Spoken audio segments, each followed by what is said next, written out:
नमस्कार विद्यार्थी मित्रांनो, सर्वांचं वेलकम आहे आपल्या यूट्यूब चॅनलवरती। आणि बघा, आपण क्वेश्चन अनालिसिस सिरीजमध्ये आजचा आपला पार्ट आहे 59 म्हणजे 59वा पार्ट आपण घेऊन आलेलो आहे। तर यामध्ये बघा जीएसचे क्वेश्चन आणि करंट अफेअरचे क्वेश्चन आपण कव्हर केलेले आहेत नेहमीप्रमाणेच। तसंच आपण सायंकाळी 5 वाजता मराठीचं अनालिसिस सिरीज पण चालू केलेली आहे, ते पण तुम्ही पाहू शकता। तर बघा, आता आजचा पहिला क्वेश्चन आहे, खालीलपैकी कोणता एक हरितगृहातील वायू आहे? तर बघा, याचं करेक्ट आन्सर आहे सी ऑप्शन, म्हणजेच मिथेन हा हरितगृह वायू आहे ना, तर त्यातलाच एक हा वायू आहे। तर बघा, हरितगृह वायूमध्ये म्हणजेच काय, तर ग्रीन हाऊस गॅसेस। तर ग्रीन हाऊस गॅसेसमध्ये कोणते कोणते गॅस येतात? तर बघा, एक आहे कार्बन डायऑक्साईड, कार्बन डायऑक्साईड, दुसरा आहे मिथेन, तसंच तिसरा आहे ओझोन, चौथा आहे नायट्रस ऑक्साईड, तसंच क्लोरोफ्लोरो कार्बन, तसंच पाण्याची वाफ। हे सगळे 5-6 जे आहेत, तर हे हरितगृह वायू आहेत। आणि या वायूमुळे काय होतं, पृथ्वीचं तापमानात सध्या वाढ होत आहे। तर बघा, आता पुढचा क्वेश्चन आहे, संक्षिप्त HTML चे परिभाषा रूप विस्तार करून लिहा। तर बघा, HTML जे आहे ह्याचं परिभाषा रूप आपल्याला विस्तार करून लिहायचं आहे। म्हणजे ह्याचं करेक्ट आन्सर काय आहे, तर पहिलंच ऑप्शन करेक्ट आहे, हायपर टेक्स्ट मार्कअप लँग्वेज हे त्याचं विस्तारित रूप आहे HTMLचं। तसंच संगणकावर माहिती पाहण्यासाठी बनवलेली ही एक काय, संगणकीय भाषा आहे। HTML ही काय भाषा आहे, हे लक्षात असू द्या, त्याचं लॉंग फॉर्म पण लक्षात असू द्या।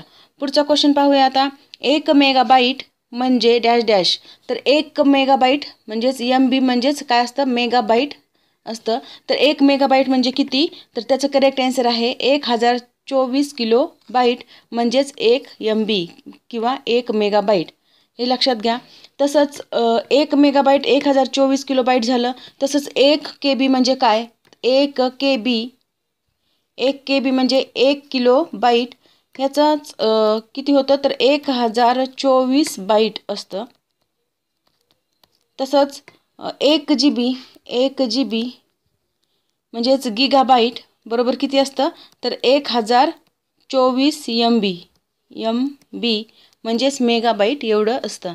बघा, हे नेट वगैरे आपण मोजतो की नाही, GB नेट आहे माझ्याकडं, तर ते हे 1 GB म्हणजे किती, तर हे 1024 MB, हे लक्षात घ्या, कारण याच्यावर खूपदा क्वेश्चन आलेला आहे किंवा इथून पुढे पण येणारच आहे। नेक्स्ट क्वेश्चन बघा, आता माहितीचा अधिकार कायदा डॅश डॅश रोजी पारित करण्यात आला। तर माहितीचा अधिकार कायदा केव्हा पारित करण्यात आलाय, तर तो झालाय डी ऑप्शन, 15 जून 2005 साली तो पारित करण्यात आलेला आहे। बघा, माहितीचा अधिकार कायदा 2005 हा कायदा 15 जून 2005 रोजी पारित करण्यात आला। परंतु या कायद्याची अंमलबजावणी केव्हापासून झाली, तर अंमलबजावणी केव्हापासून झाली असा पण क्वेश्चन येऊ शकतो। तर ती झालेली 12 ऑक्टोबर 2005 पासून याची अंमलबजावणी झालेली आहे। आता पुढचा क्वेश्चन आहे, टाटा एअरलाईन्सची स्थापना कोणी केली? तर बघा, टाटा एअरलाईन्सची स्थापना JRD टाटा, म्हणजे पहिलंच ऑप्शन आपलं करेक्ट आहे, JRD टाटा यांनी टाटा एअरलाईन्सची स्थापना केलेली आहे। आणि ही स्थापना केव्हा झाली, तर ही स्थापना झालेली 15 ऑक्टोबर 1932 साली हिची स्थापना झालेली आहे। JRD टाटा यांची टाटा सन्स म्हणजे आत्ताचं टाटा समूह या नावाने याचा उल्लेख केला जातो। बघा, हे आपल्या चॅनलचं नाव आहे। व्हिडिओ आवडत असतील तर नक्की शेअर आणि सबस्क्राईब करत चला, तसंच बेल आयकॉनवर पण प्रेस करा, जेणेकरून तुम्हाला नवीन नवीन व्हिडिओची अपडेट मिळत जाईल। तर बघा, आता पुढचा क्वेश्चन आहे, नर्मदा बचाव आंदोलनातील प्रत्यक्ष स्वरूपात कार्यरत असलेल्या समाजसेविकेचे नाव काय? तर ह्याचं करेक्ट आन्सर आहे मेधा पाटकर, या समाजसेविकेने यामध्ये नेतृत्व केलं होतं। तसंच नर्मदा बचाव आंदोलन काय आहे, त्याच्याबद्दलची काय थीम आहे, हे आपण आपल्याला माहिती असणं गरजेचं आहे। तर बघा, नर्मदा बचाव आंदोलन हे नर्मदा नदीवर सरदार सरोवर धरण बांधण्याचं नियोजित होतं। त्या टायमिंगला काय झालं, तर तिथले जे पर्यावरण कार्यकर्ते आहेत किंवा शेतकरी, आदिवासी, तसंच मानवी हक्क कार्यकर्ते यांनी, तसंच मेधा पाटकर यांच्या नेतृत्वाखाली एक आंदोलन उभा केलं। आणि हे आंदोलन कशासाठी होतं, तर नर्मदा नदीवर जो सरदार सरोवर बांधायचा होता किंवा बांधला गेलेला आहे सध्या आता, तर त्याच्या विरोधात हे आंदोलन त्यांनी उभा केलेलं होतं। कारण काय होतं, तर तिथले शेतकऱ्यांचं जमीन विस्थापित होणार होती किंवा त्यांचं भरपूर नुकसान होणार होतं, त्यासाठी यांनी अशा प्रकारे हे आंदोलन उभा केलं होतं। तर बघा, आता पुढचा क्वेश्चन आहे, अण्णा हजारे यांचा जन्म कोणत्या शहरात झाला? तर बघा, अण्णा हजारे यांचा जन्म अहमदनगर म्हणजेच सध्याचं अहिल्यानगर येथील भिंगार येथे त्यांचा जन्म झाला होता। आणि त्यांचं पूर्ण नाव जर विचारलं तर काय असेल, किसन किसन बाबूराव हजारे हे त्यांचं पूर्ण नाव आहे. तर बघा आता नेक्स्ट क्वेश्चन पाहूया आपण. आंतरराष्ट्रीय ऑलिम्पिक दिन कधी साजरा केला जातो? तर आंतरराष्ट्रीय ऑलिम्पिक दिन हा 23 जूनला सेलिब्रेट केला जातो. म्हणजे पहिलंच ऑप्शन आपलं करेक्ट आहे. नेक्स्ट क्वेश्चन आहे. महाराष्ट्रात सार्वजनिक विद्यापीठ कायदा डॅश डॅशमध्ये पारित करण्यात आला. तर सार्वजनिक विद्यापीठ कायदा हा 2016 म्हणजेच सी ऑप्शन आपलं करेक्ट आहे. 2016 मध्ये अशा प्रकारचा हा कायदा पारित करण्यात आलेला आहे. पुढचा क्वेश्चन पाहूया. पंचायती राज प्रणालीशी खालीलपैकी कोणती समिती संबंधित आहे? तर बघा पंचायती राज प्रणाली जी आहे तिच्याशी संबंधित समिती आहे बलवंतराय मेहता समिती. म्हणजेच पहिलंच ऑप्शन आपलं करेक्ट आहे. तर बघा बलवंतराय मेहता समितीची स्थापना केव्हा झाली होती? 1957 साली तिची स्थापना झाली होती. तसंच तिचं कार्य काय होतं? तर नव्याने संकल्पित ज्या पंचायती राज होणार आहेत तर त्यांच्या संदर्भात तिचं कार्य होतं.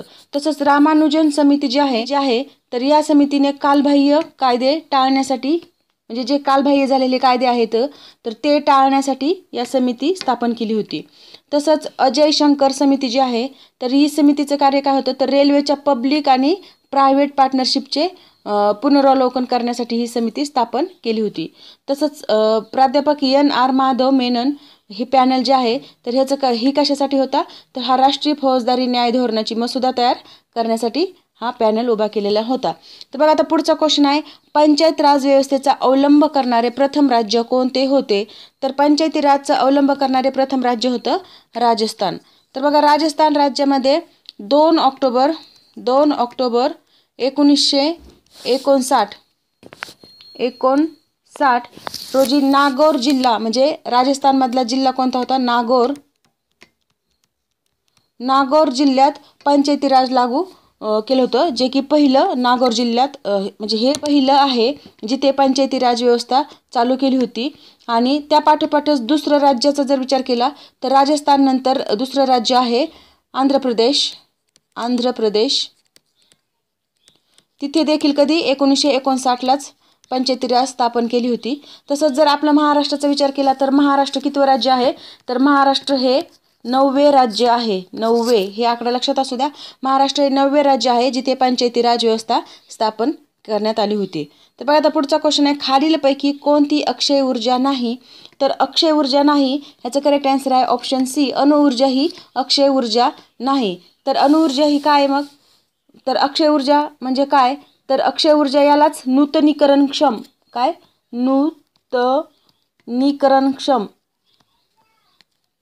म्हणजे तिचं नूतनीकरण करता येईल अशी ऊर्जा म्हणजे अक्षय ऊर्जा. जी ऊर्जा नैसर्गिक स्रोतापासून मिळवली जाते व ती कधीही संपत नाही तर ती नव्याने निर्माण करता येते. तिला आपण काय म्हणतो? अक्षय ऊर्जा असं म्हणतो. बघा जी सूर्यापासून एनर्जी तयार केली जाते किंवा समुद्राच्या लाटापासून जी एनर्जी तयार केली जाते तर ती संपणारी आहे का? नाही. म्हणजे तिच्यामध्ये आपण वारंवार ती तयार करू शकतो.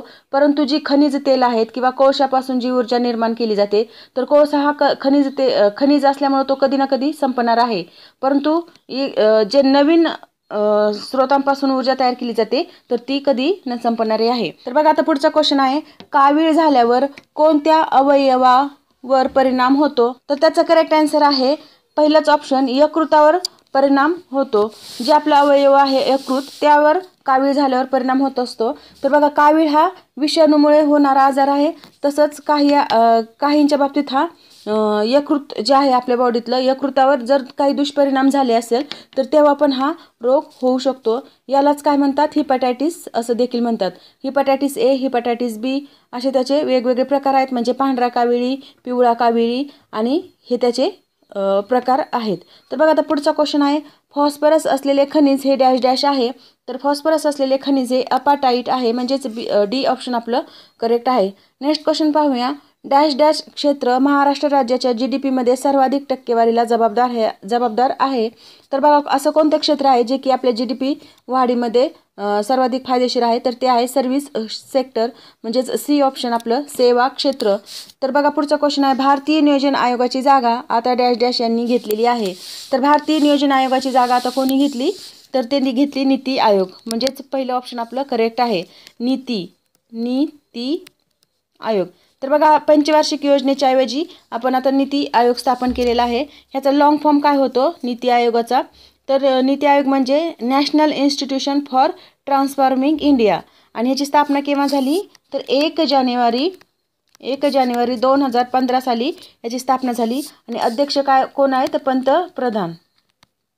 पंतप्रधान हे अध्यक्ष आहेत. तर नीती आयोग ही भारत सरकारची विकास धोरण ठरवणारी एक शिखर संस्था आहे. एवढी जरी माहिती तुम्ही लक्षात ठेवली तरी सफिशियंट आहे. तर बघा, आता पुढचा क्वेश्चन आहे, भारताचे IRDA डॅश डॅश उद्योगाचे नियमन आणि विकास करते. तर IRDA हे विमा उद्योगाचं नियमन आणि विकास करत असतं. तर IRDA काय आहे? तर IRDA याचा लॉंग फॉर्म काय आहे?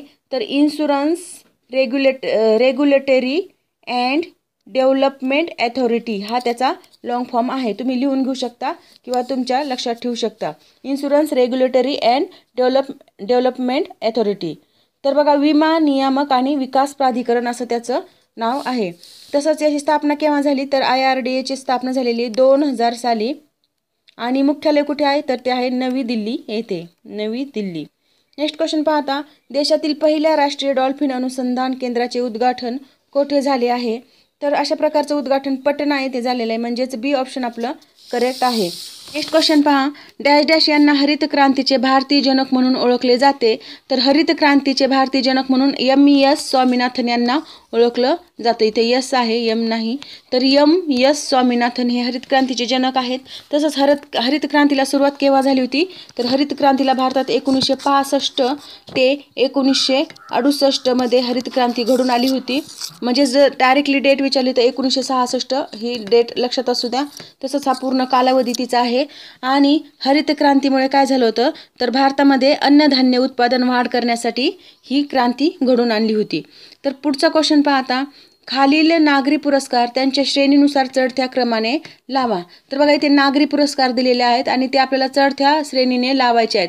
म्हणजे सगळ्यात म्हणजे खालचा पुरस्कार कोणता, त्याच्यानंतरचा वरचा कोणता, आणि त्याच्यानंतरचा वरचा, आणि एकदम हाय लेवलचा जो आहे सगळ्यात मोठा तर तो कोणता, असं हा आपल्या नागरी पुरस्कारांची श्रेणी आहे, ती चढत्या क्रमाने. बघा, आता पाठीमागच्या व्हिडिओमध्ये मी हे पुरस्काराबद्दल सविस्तर डिटेल माहिती दिलेली आहे. तर तो जर व्हिडिओ पाहिला असेल तुम्ही तर तुमच्या लक्षात आलं असेल. आणि मला काय करणार आहे, तुम्ही ही जी श्रेणी आहे ती चढत्या क्रमाने लावून त्याचं ऑप्शन कोणतं आहे याचं करेक्ट आन्सर मला कमेंट बॉक्समध्ये सांगणार आहात. नेक्स्ट क्वेश्चन बघा, आता तो मी नव्हेच हे नाटक कोणी लिहिलेले आहे? तर तो मी नव्हेच हे नाटक कोणी लिहिले? प्रल्हाद केशव अत्रे यांनी हे नाटक लिहिलेलं आहे. तसंच प्रल्हाद केशव अत्रे यांची अजून काही साहित्य संपदा आहे, जसं की झेंडूची फुले, कऱ्हेचे पाणी हे त्यांचं आत्मचरित्र आहे. कऱ्हेचे पाणी प्रल्हाद केशव अत्रेबद्दल सांगतोय आपण. तर प्रल्हाद केशव अत्रेचं हे आत्मचरित्र आहे कऱ्हेचं पाणी. तसंच झेंडूची फुले, तसंच भ्रमाचा भोपळा, लग्नाची बेडी, मोरूची मावशी हे त्यांची काही साहित्य संपदा आहे. तसंच आता पुढचा क्वेश्चन काय ते पाहूया. बघा, भारतातील सर्वात जुने निमलष्करी दल कोणते आहे?